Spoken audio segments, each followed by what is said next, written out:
All right, I'm here today with none other than Rakesh Bandapelli once again. Rakesh, it's been a little while since we've done our vlog, but here we are, Christmas week, where it's all happening. And what are we going to talk about, man?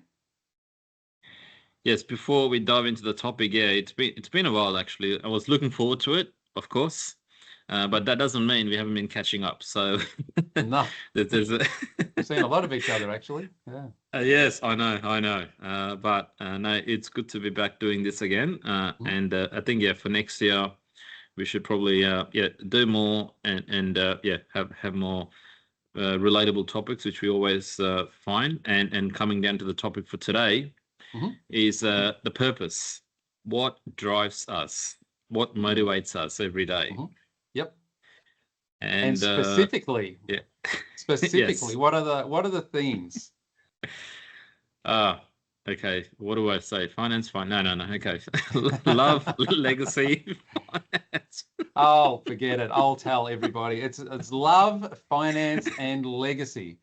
And just pre this video, we were just talking about how Rakesh has got quite a dominant theme. I think if I look from the outside in, I'm thinking that finance is pretty important to you, man.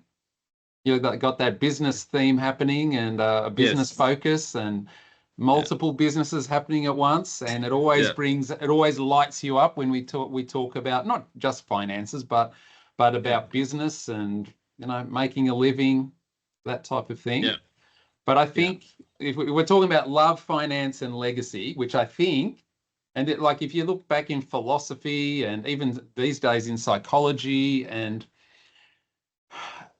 these three themes have been around for a very long time and quite well known to be drivers of humans to Yeah. bigger and better and greater things. And so whether it's a love, and when we say love, I mean, yeah, that could be the traditional sense of, the love of your life, completely Yeah. obsessed with somebody. But love can also simply be connection, right? So we're seeking Yeah. connection with other people. It could be a brotherly love. It could be a sisterly love. It could be connection with a community, right? It's Yeah. that being part of someone else or other people's lives. Finance, well, finance could be the dollars, right? And you Yeah. might think, oh, that sounds like greed to me, right? But what it Yeah. actually could mean also, and I think in most cases it wouldn't be greed. In most cases, I think it's talking about stability and Yeah. having not having to worry about 3 meals a day, a roof over your head, which we know is very, very important for human psychology, right? If we don't have that, then that's all we're Yeah. thinking about. If we don't have a place to sleep tonight, we're not going to be Yeah. thinking about much else, but where am I going to find somewhere to sleep, right? If we Yeah. don't have food, that's all we're going to be worried about is where am I going to get my next meal, right? Yeah. So it is very, very important. And legacy, of course, is an interesting one. So legacy, we can also talk about legacy in the frame of, and this is it for me, is well, what is my purpose? What Yeah. meaning do I have in my life? And for me, it would be also why am I here? Why was I created? Why am I good at some things and not good at other things? Is there a reason why I am the way that I am? And maybe that's a Yeah. clue into where I'm going to find meaning in my life and make that Yeah. dent in the universe. Yeah. What do you think? Okay. Now, agree with everything what you said in terms of giving some context and everything. So my context is generally always around the socio-economic conditions we all come from, Yep. the cultural narratives, because obviously coming from a Hindu background, I've been told particular stories growing up, and the context behind that history as well. Mhm. That sort of plays into where do you put love, legacy, and finance into this whole mix. Mhm. And rather than me trying to use the words third world countries and everything, let's just call it developed nations and developing nations. Okay. Yep. Coming from a developing nation, it Mhm. is always around instability and there's limited access to every resource. Yep. And survival's never been assumed. Yep. Especially again, there's a portion of population where I come from. It's survival is given. They got everything in life, no problem. Especially to my context, you're looking for everyday safety. Like you're looking for shelter, you're looking for food.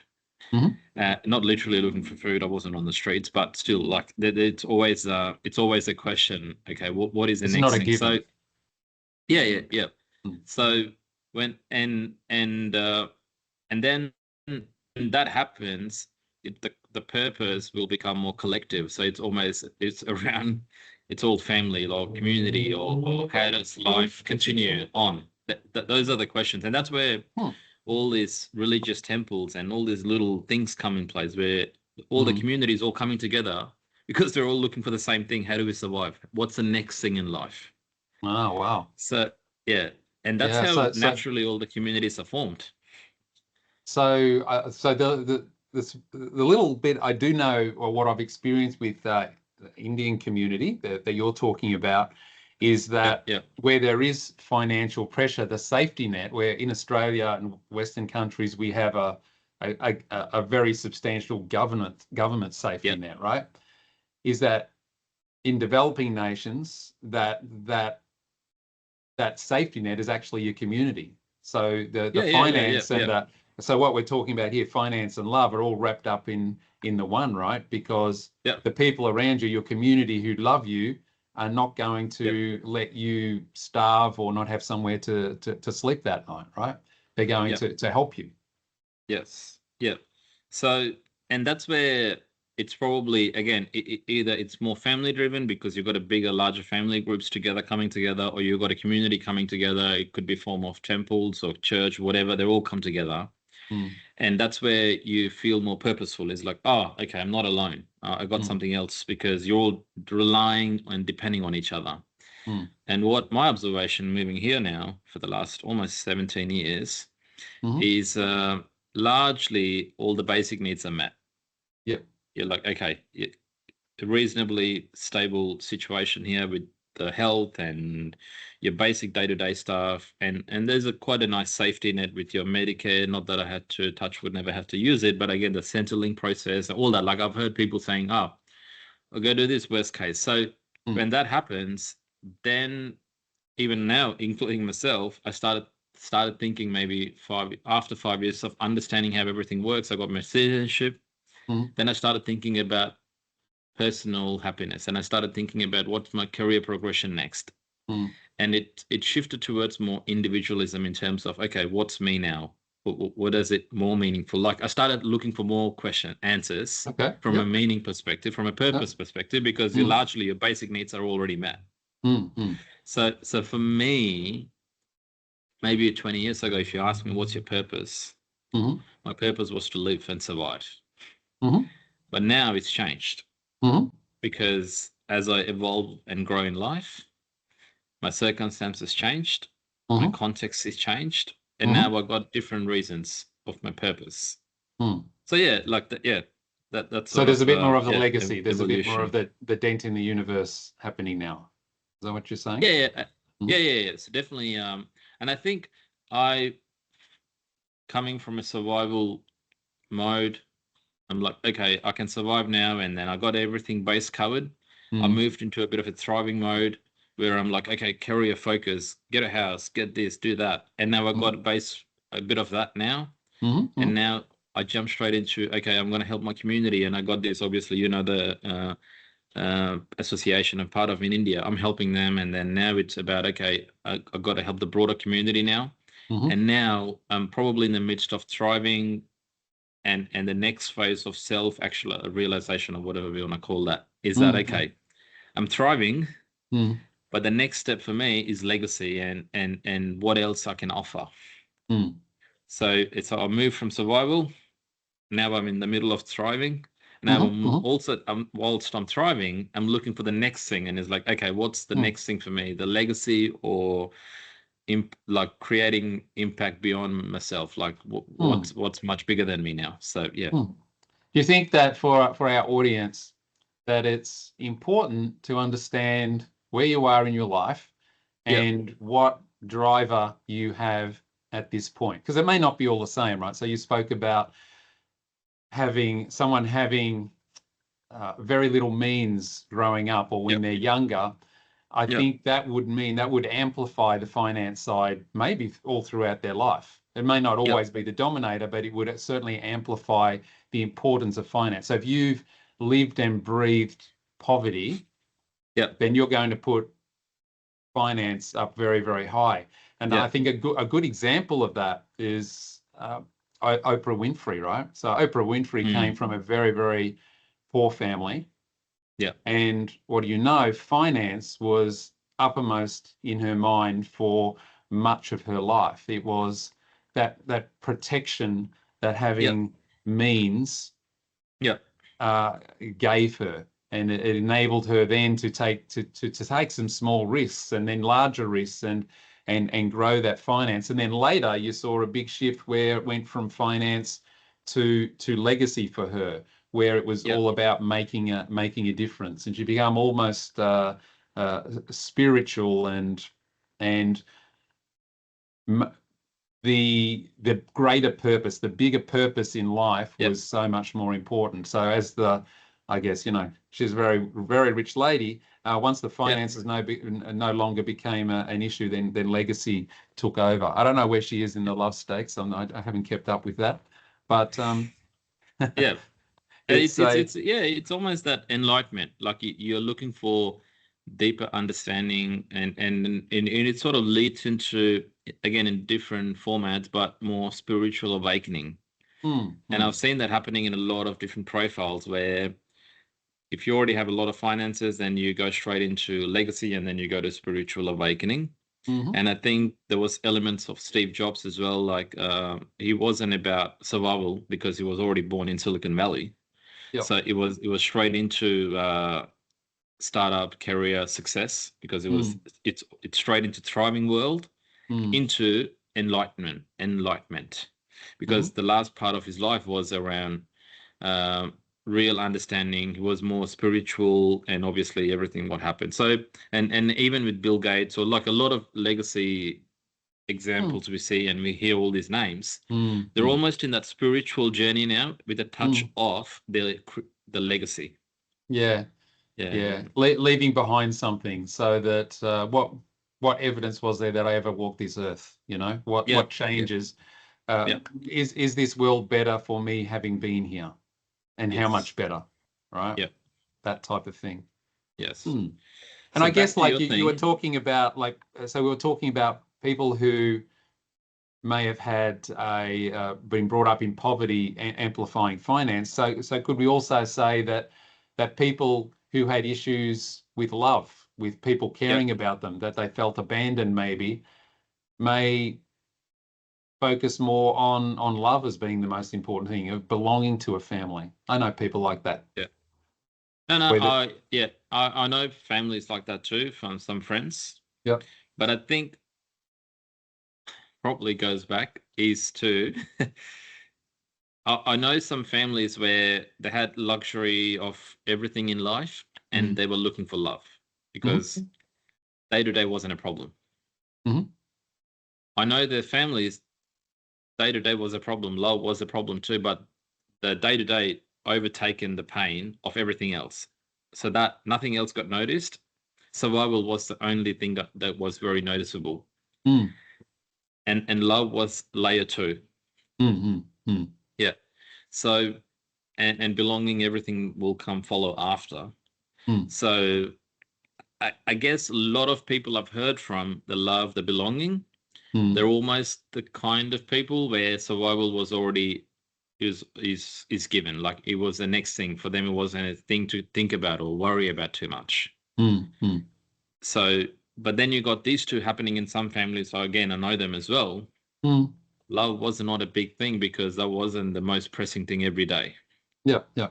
Yeah. So how important is it then that we Yeah. understand what our driver is at this point in time, and what would happen if we get that wrong? So we're stuck in career mode, but in our hearts we're really looking for legacy or love even. Yeah. What sort of conflicts would you feel? That's a very good question.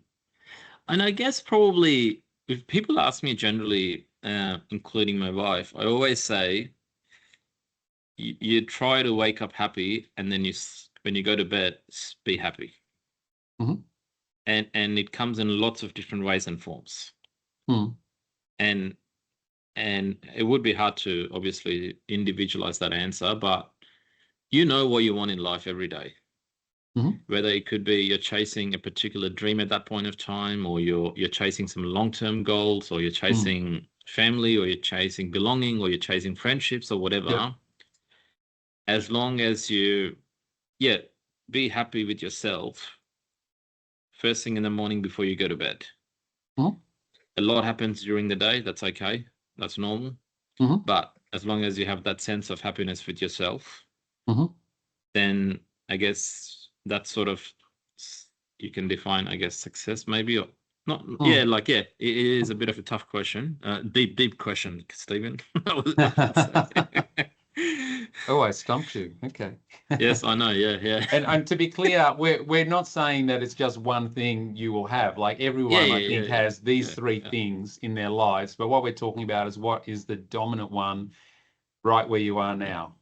And I'm thinking, so if I was stuck in finance world, so I've chased the career and I'm doing really well in my career, but I'm thinking, what am I doing all this for, right? It's like, I'm not married, I don't have a girlfriend. I've got as much money, I could do anything I want with money, but it's just not fulfilling anymore, right? And I would think that type of person would feel a lot of frustration, right? They're frustrated and they're essentially not happy because they're stuck in one driver when they should be in another driver, Yeah, I know for me, like so very early on, my family didn't have a lot of money. I remember, not being able to go to school camps because of the money that it would cost. I remember having a lot of handmade clothes at school, even for like a school uniform. And so That's when I luxury was now. Handmade. I bought Lisa a sewing machine, but not once has it come out of that box. But anyway, that's another vlog. And Sorry, so finance for me as a young guy, as a teenager and in my 20s, was quite important. And I'm sure that's where it came from. And right up till about, I'll talk about half life, it would be, around your 40s, around your 40s, 45, so say about half life, things started to change, and I got involved in some associations. There was Toastmasters was the first one. I went to quite a few meetup groups as well, and later on ASCLA. And I got involved in mentoring and helping people, and that really, it was something that I'd never experienced before, but the satisfaction I got from that was like way more than anything money could buy, right? It was better than nice car, nice house. It was just, blew my mind. And that's when I realized that, wow, this legacy thing, this changing someone's life or changing people's lives was very much going to be something in my future, and so things were reordered, I think. So right now where I am, it would be legacy at the top. It would be love next, because my relationships are very, very important to me. Extremely important to me, the people that are around me. And then finance is number 3. But when you're in second half of life, typically, not always, but typically, you've ticked a lot of the finance boxes already, right? You've got your house paid off. You've probably experimented with a few nice cars or whatever, and done that. You've probably been on your trips or done at least a few of your bucket list things that you wanted to do in life. And so it is easier to move to the love and the legacy as being the most important. So that's been my experience. But I'm betting that everyone's different, right? There's finance for some people may continue right through to the end of their life, as the most dominant aspect. If they've maybe had a, been scarred by a very poor background, that may continue on for all their life. But the one thing I think is important is that you understand and know what your driver is, and how you would know that. I guess what gives you a buzz. Is it earning a big paycheck? Is it the people in your lives? Is it helping someone else? And what just it bores you now? Combination of all three. You can, like, depending on how we structure our life, you can do all three as well. Yeah. So, you can, but do you agree that there is a dominant one? Like most people would have a dominant one. It has to be. Yeah, 100%. Yeah. I think at this point of time, for me, obviously the growth in my professional life and mastering in the things I'm trying to do is definitely a key driver for me. So I guess, and I'm sure that will change, which is probably where, like I said before, my purpose is all thriving at the minute, which was previously surviving for basic finances. Not anymore. I'm thriving, and I'm sure there will be a time where it will change, halftime in my life. Surely things evolve. That's coming up, buddy. I know how old you are. It's coming up pretty quickly. Not quickly. I've got plenty of time. So halftime. Halftime. Yeah, not too far away. Yeah. Considering a lot happened in the last 15 years, I feel a lot's going to happen before I get to the halftime. So which will be cool. And I think given a lot of the way we structured now, we're very shaped by materials and cultural backgrounds and the reality of living, I guess, the business world, like the economic reality of how you being seen outside as well. It does shape a lot of our thinking as well. So it would be yes. So back to your question is I'm sort of moving. I'm out of survival as my purpose. I'm thriving right now, and that's my motivator at the minute is professional growth, skills, and achieving mastery. Yeah. So if people out in the audience, they're around that half-life mark, so around the 40 years old, there's a great book called Halftime by Bob Buford, from memory, Bob Buford. It's called Halftime. It relates your life to a football match, right? And in the middle of the football match, you have a time where you reflect and look at the second half of life, which is where you win or lose life, right? Just like a football match. And to have a think about what direction you're going to take in that second half of life. It's a really good book, and certainly recommend it if you're around that age, around that halftime mark. Yeah. I saw a good quote, mate, just to finish off, and it says it says the same thing but in a different way, that humans are driven to survive, to belong, and to matter. To survive, to belong, and to matter, which says the same things in a slightly different way. Yeah. Wow. That's say that again. To survive, to belong, and to matter. To survive, so that's like the finance, it's the safety net, not having to worry about that. To belong, so that's the love, but a little bit wider. It's about all your relationships, family, friends, and to matter. So to matter. That's a bit like legacy, yourself. right? It's like I'm making legacy, a difference. I matter to the world. I matter to other people. Yeah. And I think probably back rounding up to the discussion where I started, if you're coming from a developing nations or the regions I come from, we do belong because we've got a larger communities, we've got larger families. So being belonging is given almost. In a way that in a Western world, survival is given. And I guess we're sort of crossing each other there. We were looking for one against the other. As long as we meet those two, the next step would be to matter. Which is actually quite good. Like, I think the very powerful words, 3 words: to survive, to belong, and to matter. Yeah. Yeah. It's the hierarchical of needs, right? Yeah. So if you, if you don't have food, you don't have shelter, that's all you're going to be worrying about. And we're not even going to be talking about something like this, right? But once those are met, then we can start talking about love, finance, and legacy. You know, what are my main drivers? Where am I at in my life? And being aware of it, because probably if you're stuck in one area and you should be in another, that's going to be very frustrating for you. Yes. Yeah. Something for the audience to think about, man. Any final words? No, I think, and again, I'll probably always go back to the same thing, which I always tell my family and my friends,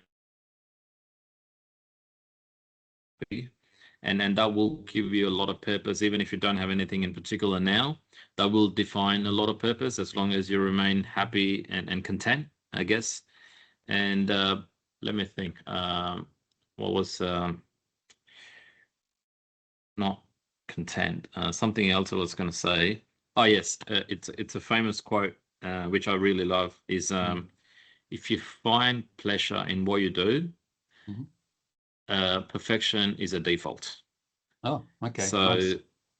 yeah. So in whatever we do, if we find pleasure in everyday life and in everyday things we do and everything, and things will evolve and we'll all find purpose if we don't have one now. But if people will have purpose, happy days. Beautiful, beautiful. Thank you, man. So we'll wrap that up then. Thanks for the chat. And mate, have a wonderful festive season, wonderful Christmas Day, New Year, and hope you get a good break. Yes, you too, and everyone who is watching and being very encouraging with all the videos and all your comments, and then people who reach out outside of these videos too every time we meet an event and everything. So thank you. It does mean a lot to us. And yeah, we'll continue to do more next year. And yeah, keep safe, everyone. Happy Christmas and a good New Year. Amazing. All right. Take care. See you, buddy. Okay. All right.